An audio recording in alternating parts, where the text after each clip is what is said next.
The email arrived at 3:47 a.m., its subject line burning through the darkness of my bedroom.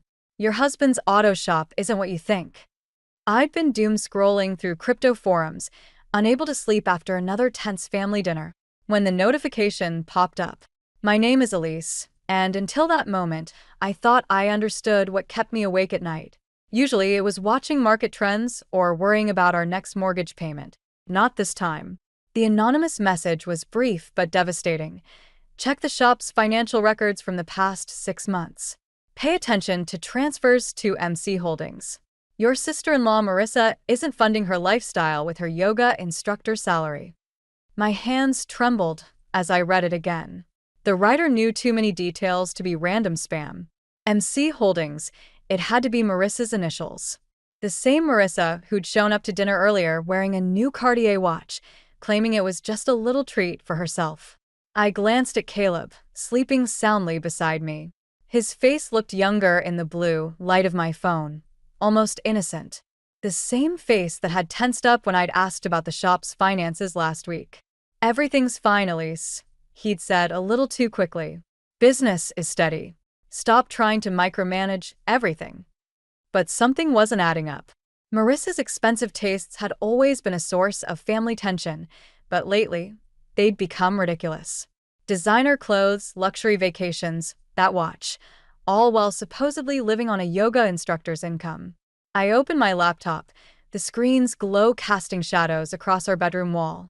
The shop's accounting software was still logged in from when I'd helped Caleb with taxes last month.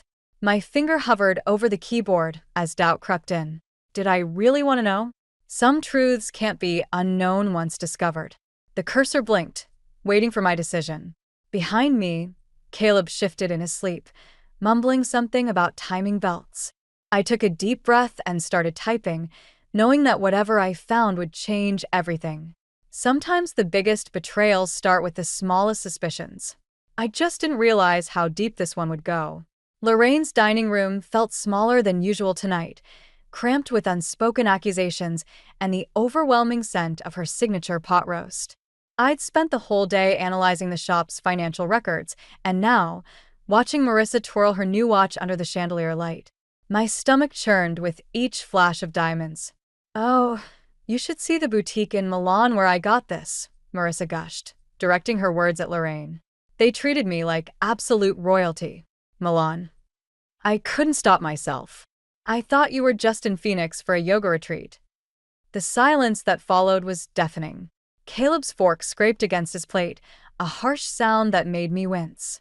"I had a last-minute opportunity," Marissa said smoothly, but her eyes narrowed slightly. "Some of us know how to seize the moment, Elise.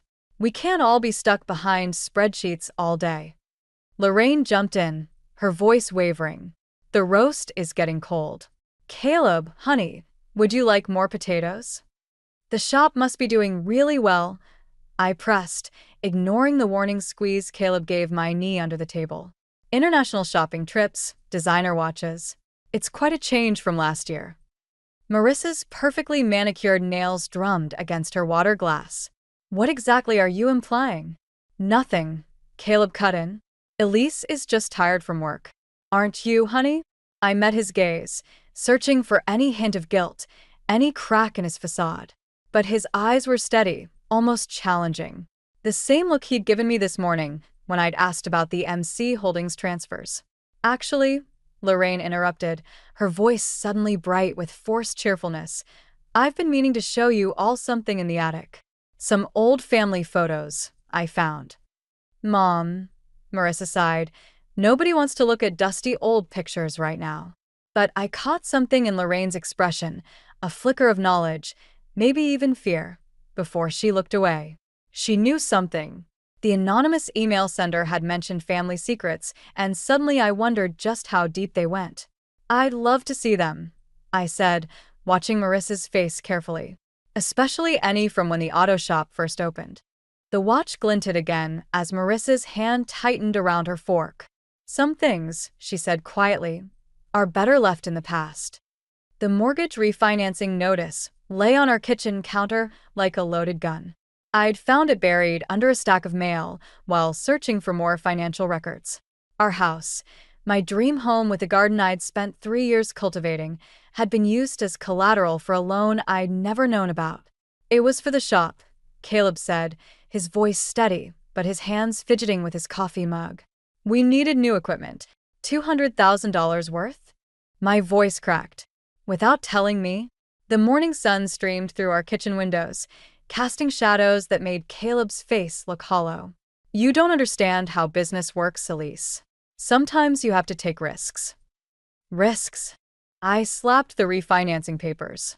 This isn't a risk, it's our home. And what about these transfers to MC Holdings? Another business decision I wouldn't understand. His mug hit the counter hard enough to splash coffee. You've been digging through the shop's accounts? Someone had to. Your sister's living like a Kardashian while our savings account is bleeding dry. Leave Marissa out of this. His tone shifted, something dangerous creeping in. She's family. And what am I? The silence that followed felt like a confession. My phone buzzed, another email from the anonymous sender. Check the safety deposit box at First National. Box 247. The truth about MC Holdings is there. Caleb's eyes fixed on my phone. Who's that? Nobody. I grabbed my keys. I'm going out. Elise, wait. He caught my arm, gentler than I expected. There are things you don't know. Things I can't explain yet. I pulled away, remembering Marissa's smirk at dinner, Lorraine's nervous glances, the years of family secrets I'd ignored. That's the problem, Caleb. You never could. As I backed out of our driveway, I saw him standing in the doorway, looking lost. For a moment, I almost turned back. Then I remembered the refinancing papers, the mysterious transfers, all the lies. The bank was 20 minutes away. 20 minutes to decide if I really wanted to know what was in that safety deposit box. Sometimes the truth doesn't set you free. It just shows you who your prison guards really are. You need to see this, I told Jenna, sliding my phone across her kitchen table. The safety deposit box had contained exactly what the anonymous emailer promised. Documents showing regular transfers from the shop to offshore accounts, all under Marissa's control. Jenna studied the screenshots, her usual smile fading. Holy shit, Elise. This is way bigger than just designer shopping sprees. There's more. My coffee had gone cold, untouched. I found paperwork for 3 other properties bought under MC Holdings. Vacation homes, basically. All purchased in the last year. Using the shop's money? Jenna's eyes widened. Does Lorraine know?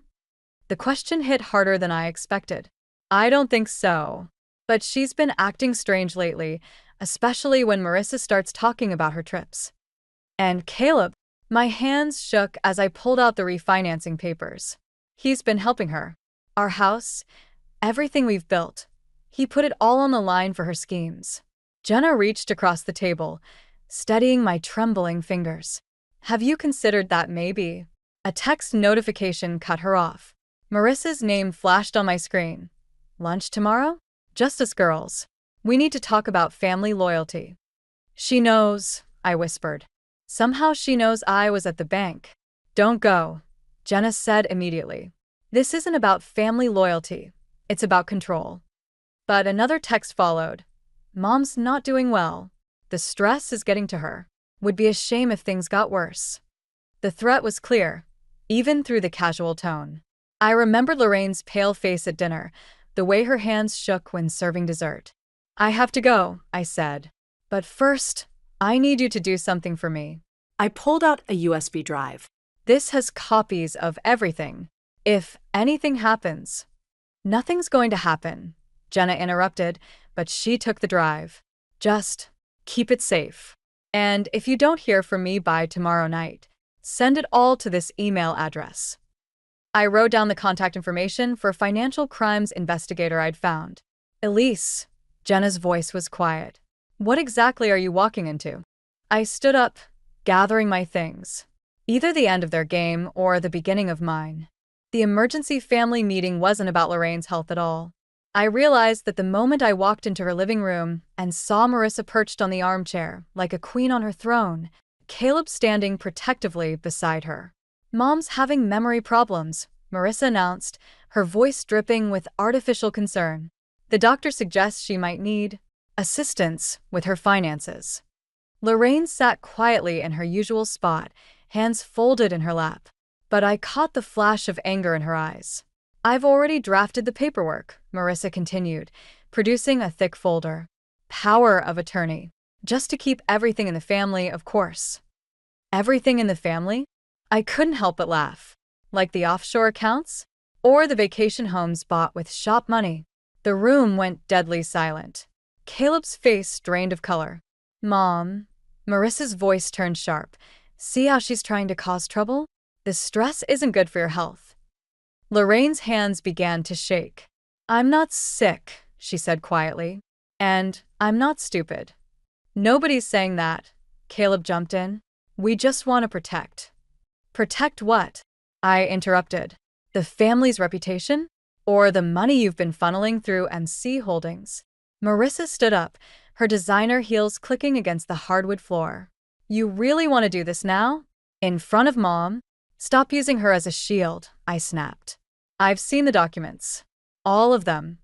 Documents can be misinterpreted. Marissa smiled, but her eyes were cold. Just like loyalty can be misplaced. Right, Caleb? My husband wouldn't meet my eyes. Instead, he moved closer to his sister, a united front against me. Sign the papers, Mom, Marissa urged. Before things get complicated. I watched Lorraine's hand hover over the documents, trembling.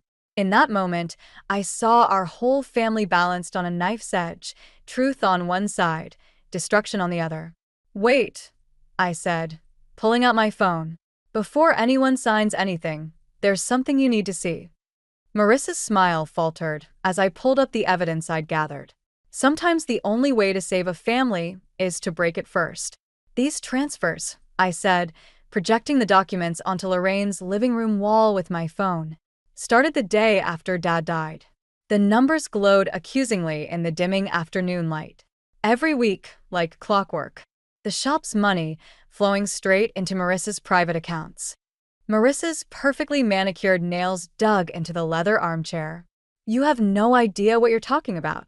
$200,000 from remortgaging our house, I continued, sliding to the next document. 3 vacation properties. First-class flights.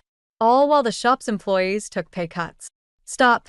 Caleb stepped forward, his voice breaking. Please, Elise. Why? I turned to him, my hands shaking. Because it hurts to see what your sister really is? Or because you helped her do it? Lorraine stood suddenly, her face ashen. The shop was your father's life, she whispered. Everything he built. Mom. Marissa's voice turned syrupy sweet. You're getting upset. See what she's doing to this family. Family? Lorraine's voice cracked like a whip. Is that what you call stealing from your father's legacy? The room fell silent. Then Marissa laughed, a cold sound that made my skin crawl. Legacy? Dad left us nothing but debt and obligations. I just took what I deserved. With my help, Caleb added quietly. I knew. I helped her set it up. The betrayal hit me like a physical blow. All those nights he'd worked late, the secret phone calls, the defensive answers about the shop's finances, it hadn't just been covering for Marissa. He'd been actively helping her. But our house, I started, was collateral we needed, he finished. I'm sorry, Elise, but she's my sister. Marissa moved then, quick as a snake, snatching the power of attorney papers from the coffee table. Sign them, Mom. Now. Or I'll make sure everyone knows about Dad's gambling debts. How he nearly lost everything before he died. Is that the legacy you want people to remember? I watched helplessly as Lorraine's hand trembled over the papers, years of family secrets crushing down on all of us, like a collapsing house of cards. I sent the email. Lorraine's voice cut through the tension like a knife. Her hand stopped inches from the power of attorney papers, and she looked directly at me. I sent you that first warning about the shop. Marissa's perfectly composed facade cracked. What? I watched you both, Lorraine continued, her voice growing stronger. Taking advantage of your father's death, stealing from his legacy. I thought if Elise knew, she might be strong enough to do what I couldn't. Mom. Caleb stepped forward, reaching for her shoulder. She shrugged him off. Don't touch me. Lorraine's hands stopped shaking. Your father knew at the end. About the money problems, about Marissa stealing. He died thinking he'd failed his family. Marissa's laugh turned hysterical. Failed us? He left us with nothing but debt. Everything I took, I deserved. And you, she pointed at me. You were never really family. Just some outsider judging us, thinking you're better. Enough. I slammed my phone down, cutting off the projected evidence. This isn't about family or loyalty. It's about greed. And Caleb. I turned to my husband, seeing him clearly for the first time. It's about cowardice. Elise, please, he started, but I was already pulling papers from my bag. Divorce papers, I said quietly. Already filed. And copies of everything have been sent to the Financial Crimes Unit. Your choice now is simple. Sign over the shop to your mother's control or face charges. You wouldn't, Marissa whispered, but her designer heels stepped backward. Try me. I met her gaze steadily. Some families need to break before they can heal. Lorraine stood, suddenly looking years younger. I'll sign those power of attorney papers now, she said, reaching for her pen. But they'll put the shop in my name alone. And Marissa? She turned to her daughter. Pack your things. Your father built this family on honest work, not designer labels. The silence that followed felt like a tomb being sealed. Sometimes revenge isn't about destroying your enemies. Sometimes it's about giving people exactly what they deserve, the truth about themselves. 6 months later, I stood in front of the auto shop, watching the new sign being installed. Harper and Son Auto Repair Est. 1985. Lorraine had restored her husband's original logo, erasing the sleek corporate rebrand Marissa had pushed through years ago. The books are finally balanced, Lorraine said, joining me on the sidewalk. She looked different now, stronger, more like the woman I'd first met years ago. The restitution payments from Marissa's accounts helped. I nodded, thinking of Marissa's last Instagram post from some small town in Nevada, teaching yoga at a local gym. No designer clothes, no luxury vacations. Just honest work, finally. Caleb called yesterday. Lorraine mentioned carefully. He's completed the financial management courses. Wants to earn back his place here. And what did you tell him? That trust, like engines, needs more than just new parts to run properly. She smiled sadly. It needs time, maintenance, and honest work. The divorce had been finalized last month. I'd kept my crypto investments. He'd kept his shame. Fair trade. All things considered. You know, Lorraine said, reaching into her purse. I found something else while cleaning out the office. She handed me a worn envelope.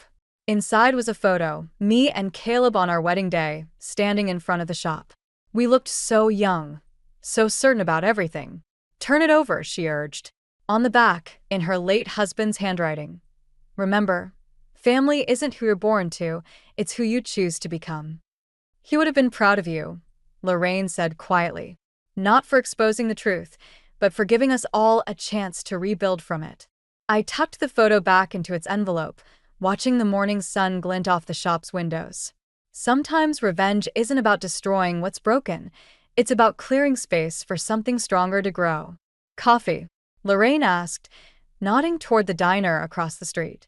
I hear they serve it without family drama these days. I laughed, linking my arm through hers. Some families you're born into, some you marry into, and some you build from the ashes of what burns away. The trick is knowing which ones are worth saving.